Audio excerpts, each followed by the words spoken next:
Buenas tardes, bienvenidos todos a CACR Conversa, un espacio del Colegio de Arquitectos de Costa Rica para conversar sobre arquitectura desde las experiencias, los territorios y las prácticas que transforman comunidades. Soy Ana María Valenzuela, directora del Colegio de Arquitectos, y es un gusto compartir hoy con ustedes.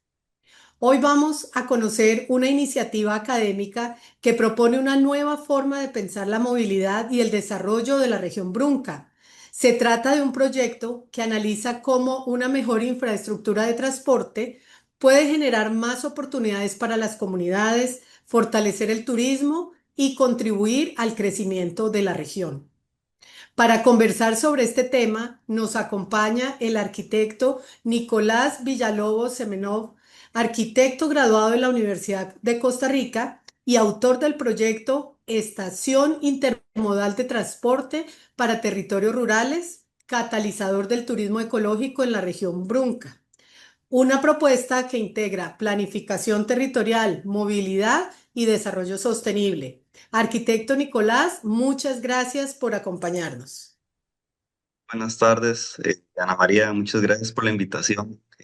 Toca el Muy colegio. complacidos de tenerte por acá y realmente es un tema muy interesante porque cuando hablamos al interior del país, normalmente pensamos siempre en la riqueza natural, los paisajes, su potencial turístico, pero también vemos que hay un enorme potencial y desafíos importantes relacionados con movilidad en otras regiones, la conectividad y el acceso a oportunidades.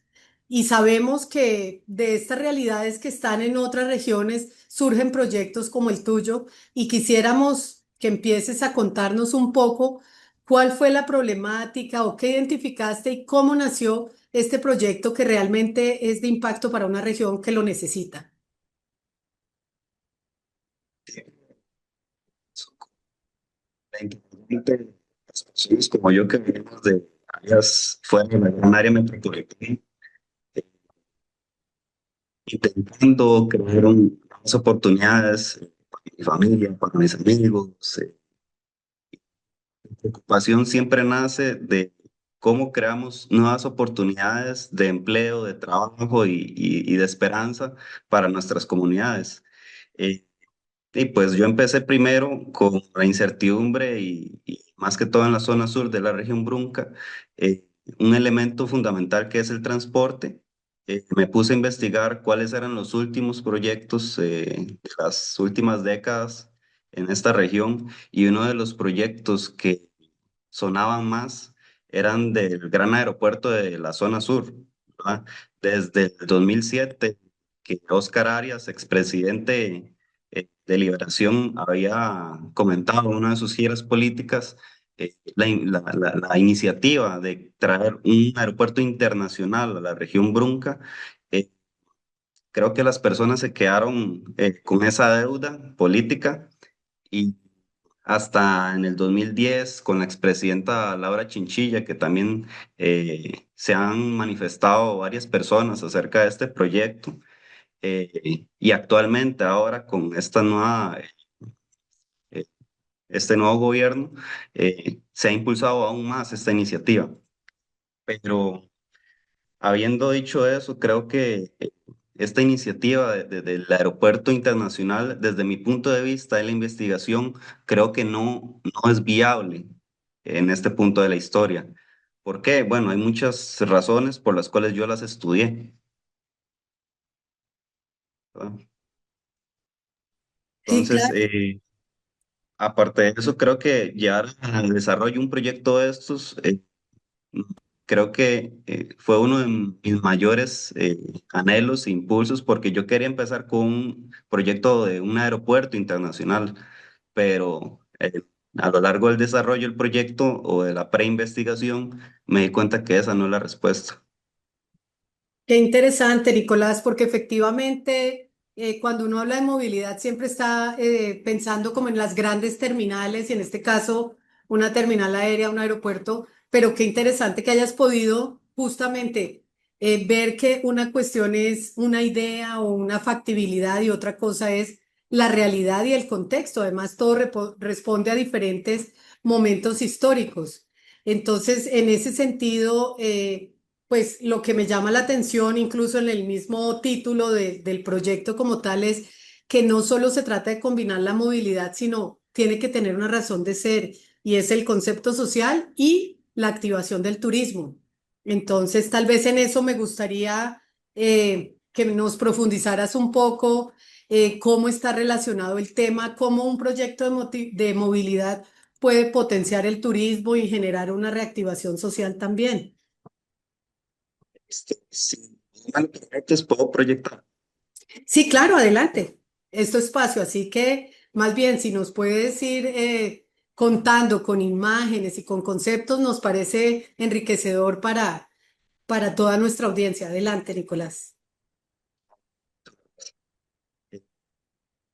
Bueno, primeramente agradecer a la Universidad de Costa Rica y al Colegio de Arquitectos que me brindaron este espacio y también darles el agradecimiento a mis profesores que fueron mis tutores en este proyecto, a Johnny, a Olman, a Felipe, eh, que me dieron el apoyo, ¿verdad? Entonces, para empezar, uno de los datos que yo empecé a, a buscar fue acerca de Costa Rica a nivel global, socioeconómico.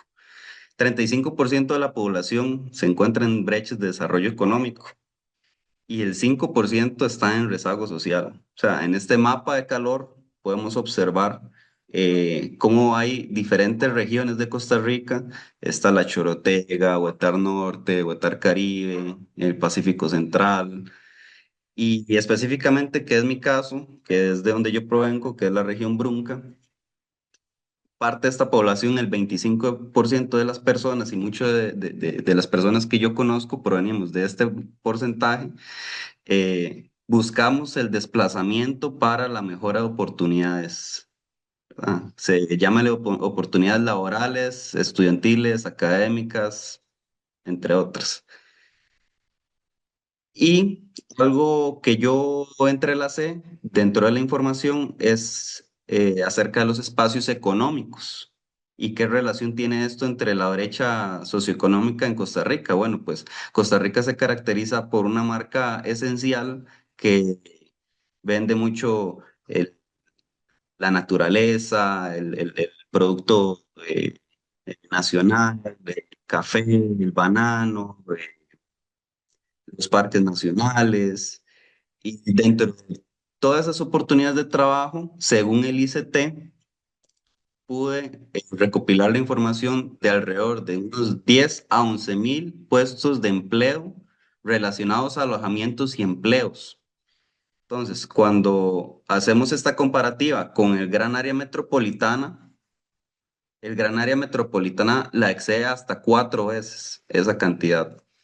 Entonces, cuando ubicamos a la región Brunca, ya sea Cotobruz, Corredores, Golfito, Puerto Jiménez, Osa, no están al alcance de la demanda adecuada o a la demanda que, por ejemplo, el aeropuerto Juan Santa María eh, hace llegar al país, siendo un centro de llegada internacional, ¿verdad? Y aquí es donde yo encuentro una oportunidad para estas regiones en brechas de desarrollo y de rezago social. El 70% de las actividades que ingresan eh, al país es por medio de actividades turísticas que están relacionadas al ecoturismo, a las playas y al turismo de negocios.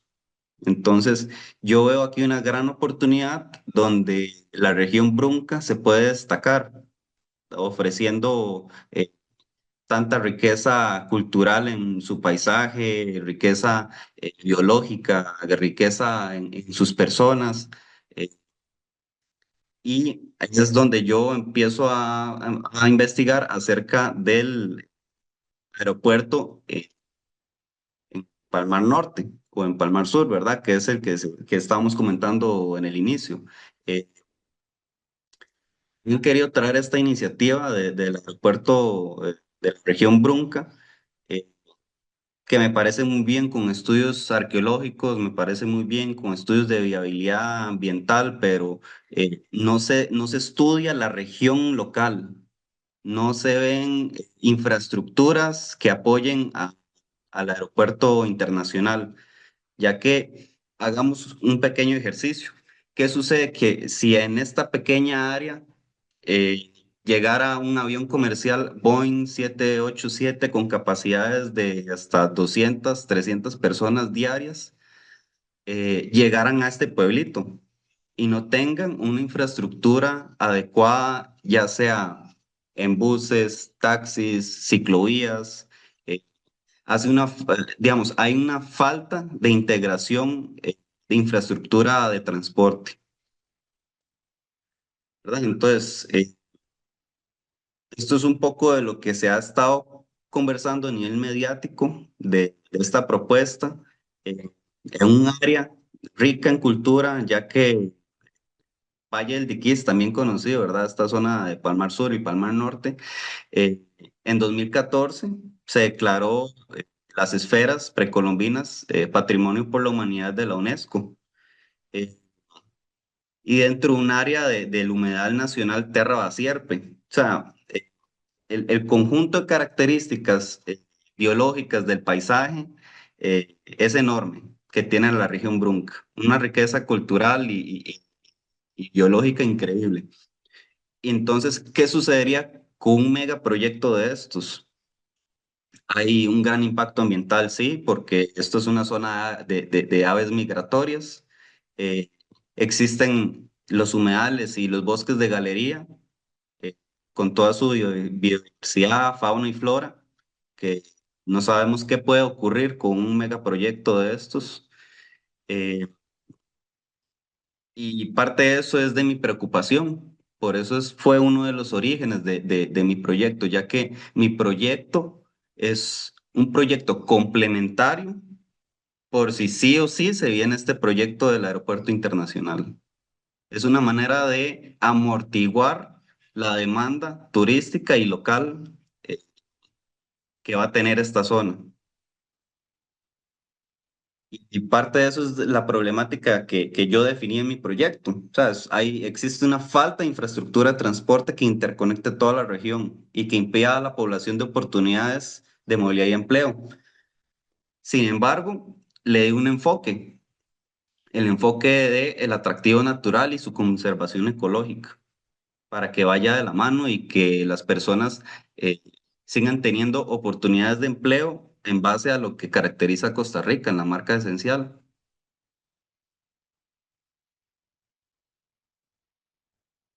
Y parte de eso también, no sé si tenía alguna otra pregunta de lo que No, acaba. pues con esto que estás contando, definitivamente eh, la arquitectura, y creo que es un mensaje muy interesante para toda nuestra audiencia, es que podemos generar grandes macroproyectos de arquitectura, pero definitivamente tienen que ir articulados para poder generar otro tipo de proyectos como el que estás planteando, porque efectivamente un aeropuerto genera un impacto impresionante, pero lo que tú dices, en una región con tanta riqueza natural, con tanta biodiversidad, que debemos aprovechar para seguir manejando el ecoturismo, sí o sí tenemos que llegar a esto que nos vas a mostrar, que es poder generar como esos proyectos que conectan entre sí, conectan una posibilidad de un macroproyecto con la comunidad, porque no se trata solo de hacer una intervención y que haya resolver una situación, sino que se vuelva algo que pertenezca a la región. Entonces creo que ha sido súper clara tu explicación y más bien te dejo avanzar con esta metodología que nos vas a mostrar. Que me ha sido muy importante, digamos, dar a entender cómo yo intento resolver este dilema que hay entre la política y los proyectos, ¿verdad? Porque a veces no van muy de la mano.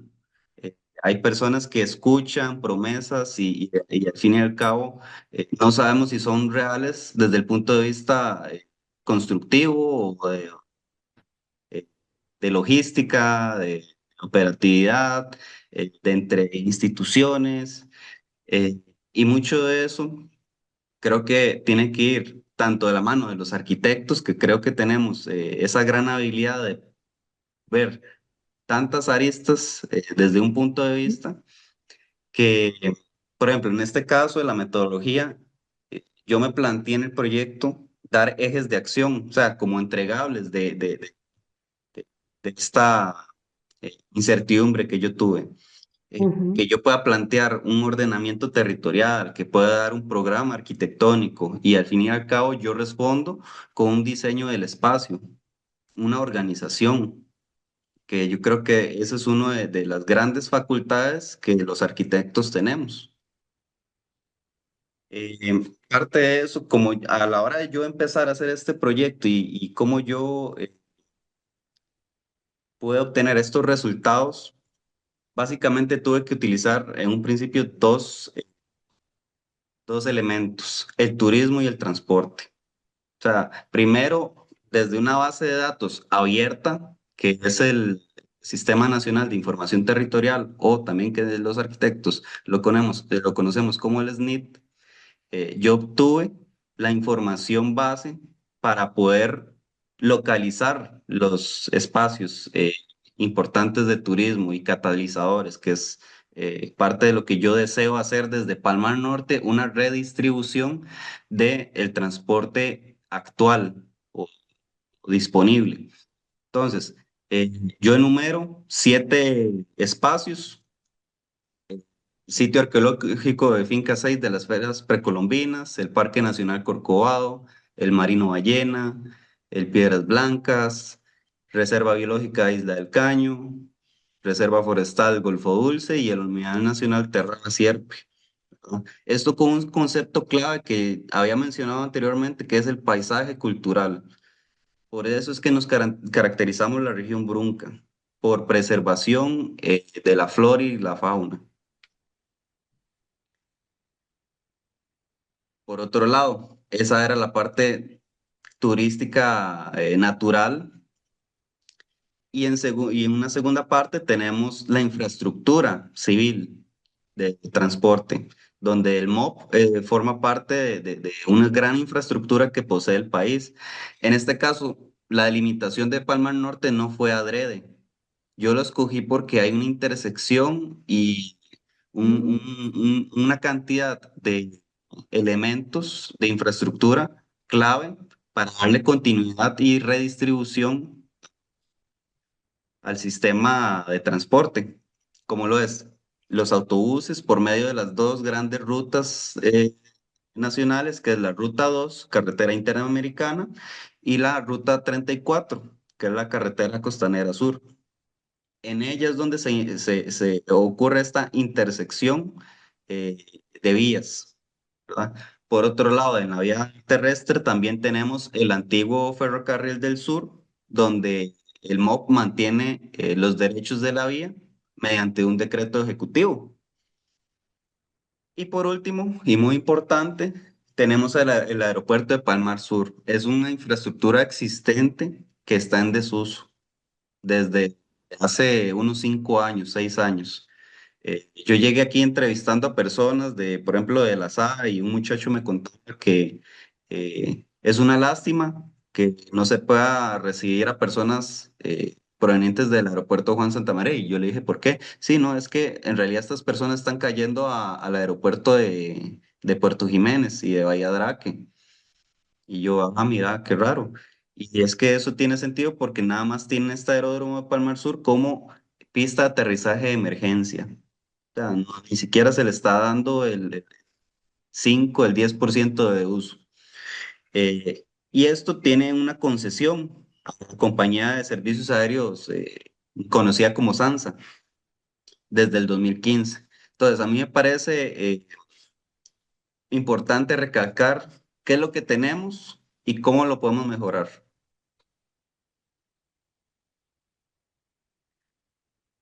Qué interesante todo esto que estás mostrando porque efectivamente, y creo que sí vale la pena rescatar un poco el concepto de la riqueza del paisaje cultural de la región Brunca y lo que tú dices, eso hablándolo en términos naturales, pero con esto que estás mostrando es como toda esa infraestructura física que ya existe está subutilizada. Más bien, incluso con lo que ya tenemos, ya se pueden habilitar ciertos usos, ¿verdad? Entonces, sí, muy interesante. Te dejo aquí seguir porque efectivamente aquí hablas de unos hallazgos que creo que vale la pena que los comentes. Sí, claro, y esto es uno de los resultados también en los que yo caí en cuenta que en realidad todo este esquema es una redistribución que ya está mejorado desde mi punto de vista. Obviamente, yo creo que la participación de otras disciplinas podrían hacer esto mucho mejor. Pero esto desde un pilar de ecodesarrollo, con nodos turísticos y rutas de acceso y la integración de los medios de transporte existentes, no haciéndolos a un lado, sino integrándolos y formando parte de un gran conjunto de elementos de transporte. Ujú. Podemos observar que los tres elementos pueden congeniar perfectamente en esta zona sur.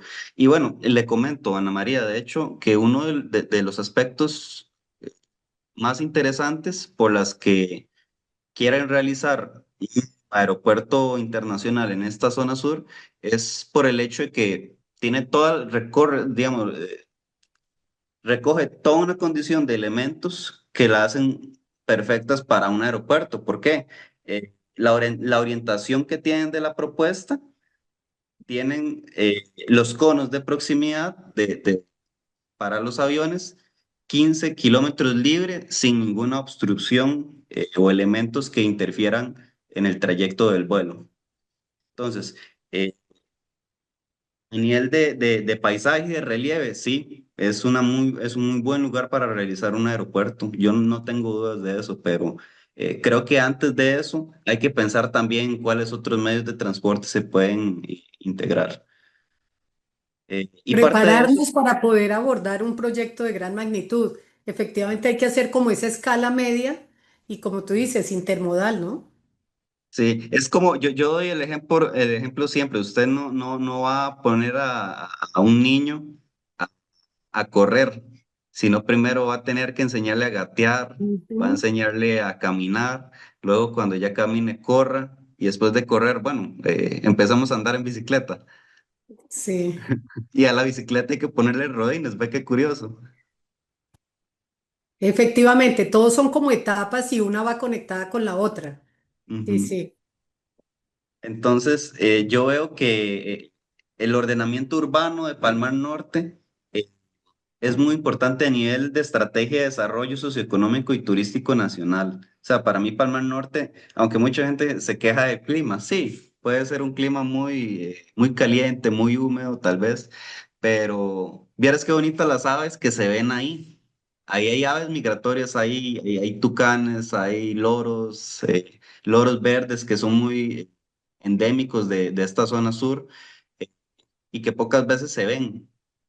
¿Verdad? Tal vez puede llegar un biólogo y me pueda corregir, pero eh, las aves migratorias difícilmente puedan quedarse en un solo sitio y ya que se están quedando en Palmar Norte o en la zona del Valle del Diquís, eh, es una oportunidad para las personas que hacen turismo de visibilidad de aves, por así decirlo, ¿verdad? Yo de donde provengo, que es San Vito Cotobruz, en la Estación Biológica Wilson, también proceden muchas personas para este tipo de turismo, ¿verdad? Entonces, a veces también hay que integrar la parte biológica o natural de los proyectos, ¿verdad? Eh, Ujú.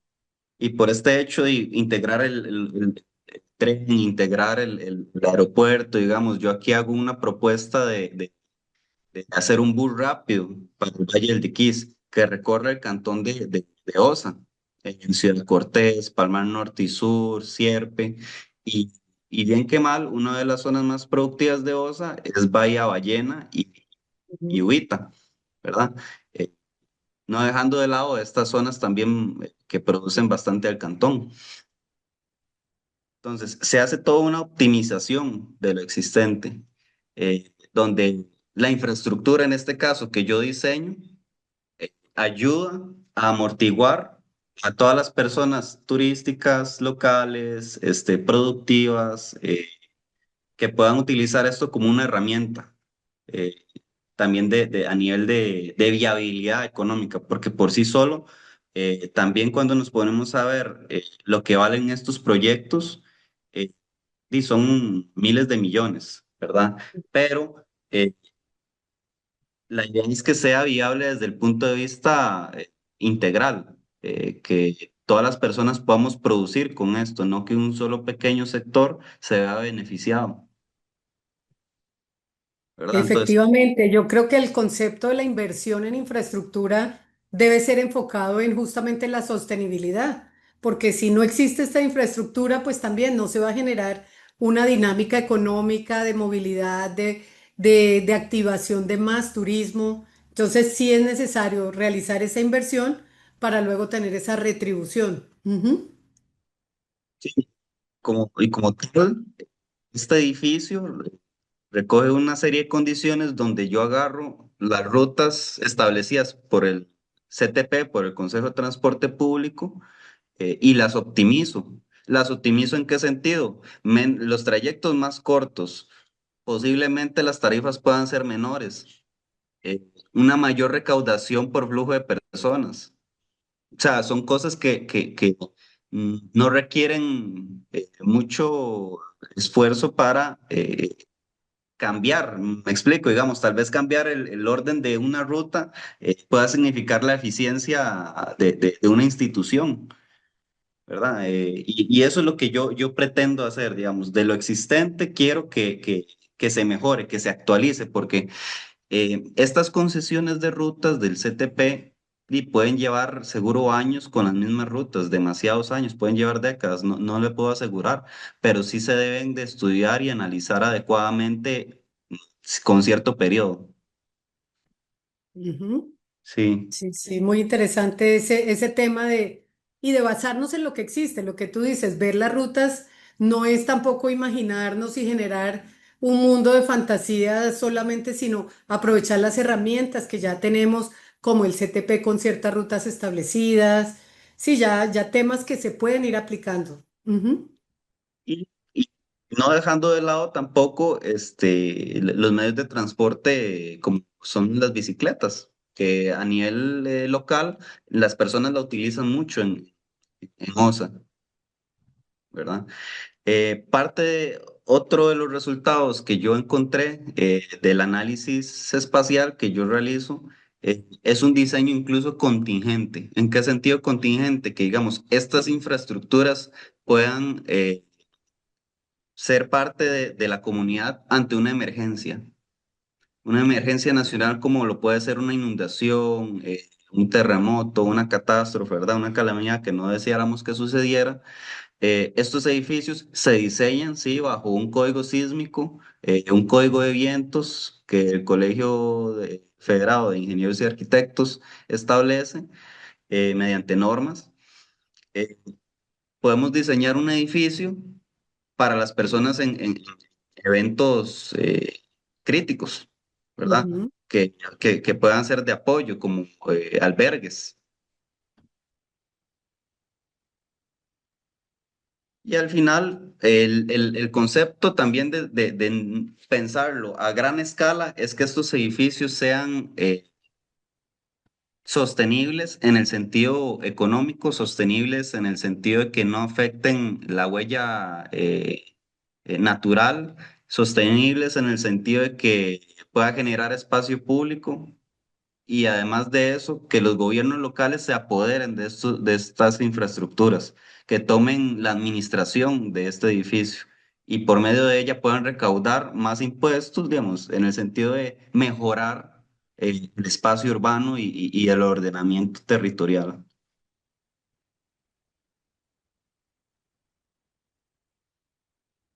Y por otro lado, tomando en cuenta, por supuesto, normativa y planes reguladores con dimensionamientos de acceso universal y gestión de riesgos, ¿verdad? Que es un detalle grande, pero que es bien importante a la hora de diseñar un edificio. Y como tal, tenemos la propuesta de una infraestructura donde es un punto de logístico, de redistribución logística eh, para la comunidad, más que todo. Ujú. Qué interesante resultado. Bueno, eso te iba a decir. Yo creo que el tema ha estado súper interesante. El tiempo se nos ha pasado rapidísimo, pero sí me gustaría que nos dieras un gran cierre con este proyecto que nos has contado toda la trayectoria, la formulación, todo ese proceso de análisis y digamos cómo se va materializando en un proyecto arquitectónico que genera una solución a todas estas digamos, tipos de análisis que hablábamos, paisaje cultural, infraestructura existente, utilizando las herramientas. Entonces, más bien ya en este bloque final, cuéntanos cuáles son esas conclusiones y esa iniciativa que realmente se ha trabajado, porque es una solución innovadora para un tema muy complejo del país. ¿Cómo lo abordas? ¿Cómo es este proceso? Y cuando estaba haciendo el proyecto, en realidad, llegar a una conclusión era difícil porque eh, son tantas perspectivas que hay que tomar en cuenta. Una de ellas, por ejemplo, es la gestión interinstitucional, que yo creo que eso es una de las razones que en Costa Rica los proyectos se vuelven inviables o al menos a nivel político pueden llegar a una propuesta y no llegan a concluir a nada. Eh, la interinstitucionalidad quiere decir de que, por ejemplo, instituciones como el MOB, el CTP, el ICT, municipalidades, gobiernos locales, hasta incluso la Asamblea Legislativa, que, bueno, creo que es de conocimiento que ya han estado aprobando varios proyectos como lo es la terminal del puerto en Quepos. Eh, Ujú. la nueva terminal que se inauguró hace poco eh, en el Juan Santa María, ¿verdad? Son infraestructuras que me agradan y son de apoyo y creo que ya que están invirtiendo en este tipo de infraestructuras, me parece importante que estas instituciones puedan ojalá llegar a escuchar esto y ver si les agrada la idea de mejorar lo que ya existe para cuando ya lleguen estas nuevas propuestas de aeropuertos internacionales, eh, sea una manera de poder atender la demanda que podría llegar posiblemente. O sea, todo es un supuesto. eh, Nada es certero hasta que ocurre.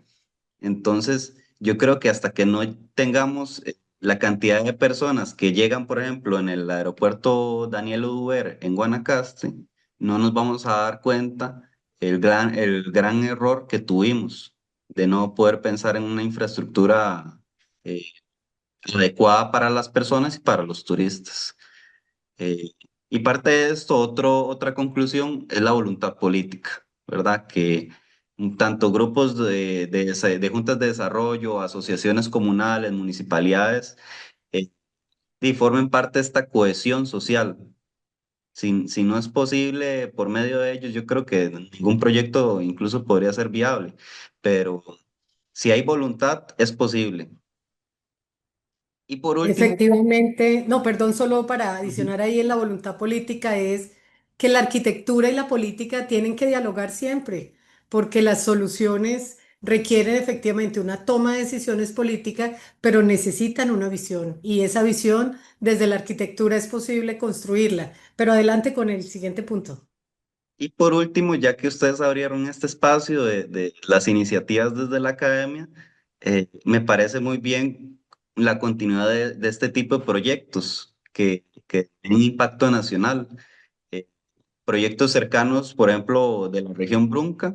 Yo creo que hay un proyecto internacional desde Panamá, que es el de ferrocarril, que va desde el este hasta frontera con Paso Canoas, Sí. en Panamá, para darle continuidad a una vía ferroviaria.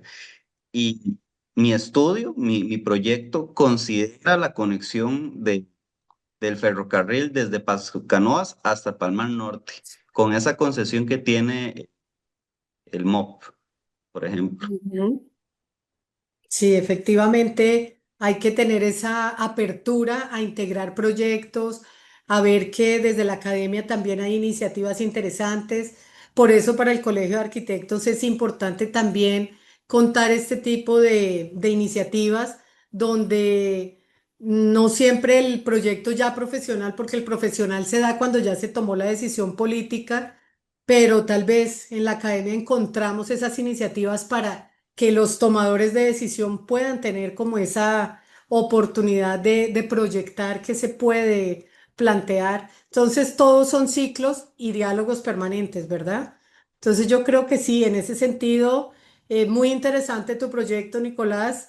Qué dicha que hayas podido compartirlo aquí con nosotros, con nuestra audiencia, que son arquitectos de diferentes lugares del país, donde también hay estudiantes, hay docentes, tenemos un público muy diverso que le permite esto enriquecer un poco todo ese diálogo y todo lo que uno a veces dice quiero hacer, pero cómo lograr llegar desde un análisis macro a poderlo aterrizar. Entonces, creo que es muy oportuna tu presentación. Y creo que ahí pues te quiero invitar ahora sí, en términos de tiempo, a que nos des un mensaje de cierre, que podamos decirle a muchos arquitectos emergentes que se vale generar propuestas distintas, que se vale plantear otro tipo de proyectos. Y bueno, estás dentro del gremio, eres esa generación, como digo, emergente, que esperamos que logren llegar a ser proyectos de alto impacto. Entonces, no sé, te agradezco ahí un mensaje y vamos así ya cerrando esta conversación.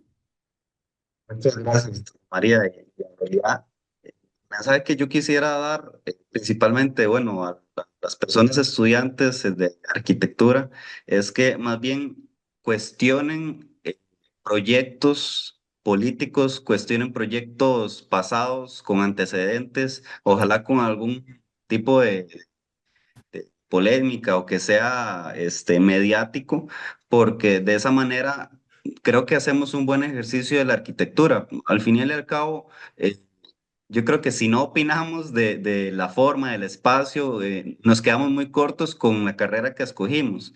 Creo que somos personas muy críticas y a veces hasta incluso perfeccionistas. Eh, y yo me considero una de esas personas. Entonces, vea qué curioso que yo quería empezar con un aeropuerto internacional Ujú.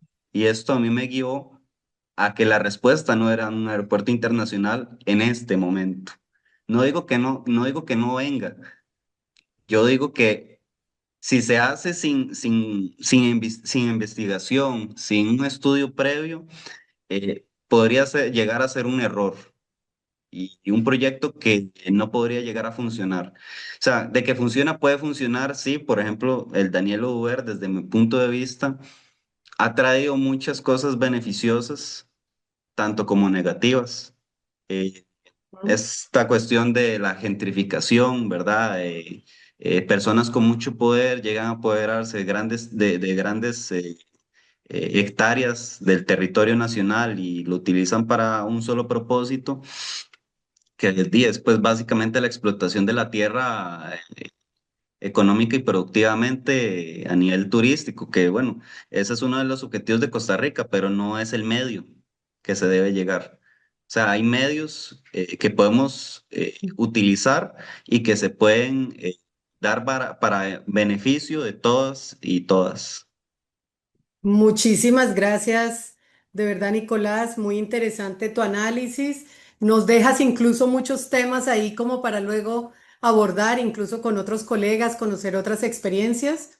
Así que te agradecemos por acompañarnos esta tarde en este CACR Conversa y decirle a quienes nos acompañan que los invitamos a seguir viendo nuestras redes sociales, a seguir participando en esto CACR Conversa, que están enfocados en ser un espacio del Colegio de Arquitectos de Costa Rica para seguir construyendo conversaciones que conectan con la arquitectura del país. Y como seguimos en un diálogo permanente, queremos invitarlos la próxima semana a nuestro CACR Conversa, donde estaremos hablando también temas de interés para nuestro gremio, como es el primer año de elecciones virtuales, donde todos en igualdad, equidad y transparencia podemos participar en las elecciones para poder seguir trabajando por nuestro Colegio de Arquitectos. Así que la próxima semana tenemos la cita del próximo CACR Conversa. Muchísimas gracias por su atención y seguimos conectados por nuestros canales oficiales. Muy buenas tardes.